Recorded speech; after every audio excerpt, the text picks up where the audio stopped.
And just so you know, Julian did most of the sound effects on set while we were filming. So shout out to Julian. Shout out to Julian for his contribution to that. It wouldn't have been the same without it. I'm saying. All right, I'll add that to IMDb. That credit belongs in there. Please. Yeah, please do. Definitely. That's Chewbacca, Julian.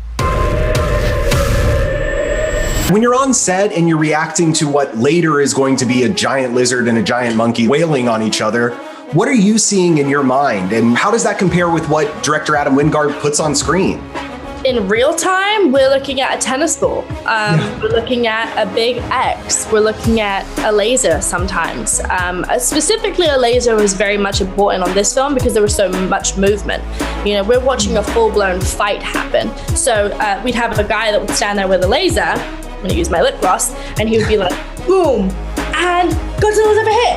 And now Godzilla's over here, and now down, and now outside. And, you know, as me acting, I was just like, you know, the whole time. I found that the more you prep and the more you can watch pre-visualizations of what it would look like before coming to set, the easier it gets, because then you have a kind of a vague idea at least of what's going on around you. I'm just imagining a big angry gorilla or maybe a signing gorilla, and I'm just trying to imagine what I think his facial expressions be like if I'm having a conversation, like I'm picturing art, if you will. It's fun. It's fun because it allows you as an actor to go back to being a kid, you know, and really playing like your imaginary friend. And honestly, at the same time, we had an incredible director and a collaborator, and he would really, you know, he's such a geek, so he had such a sense of like this growl, and he would growl at us, which is really funny. He's like, means like he's sad, or he's really happy, or he's terrifying. I remember standing there on set one time and they're about to go action. I'm like, what is happening? Like, he's like, okay, there's a giant monkey,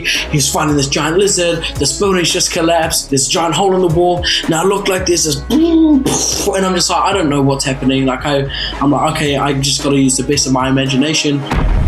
How did that compare with what the director put on screen? Did it match what you had in your mind? No, of course not. It's never gonna, I mean, you're never gonna like happen upon the thing that ends up being in the movie, and I think that's true of every movie that I've ever been in. I always imagine something about it that's never quite accurate.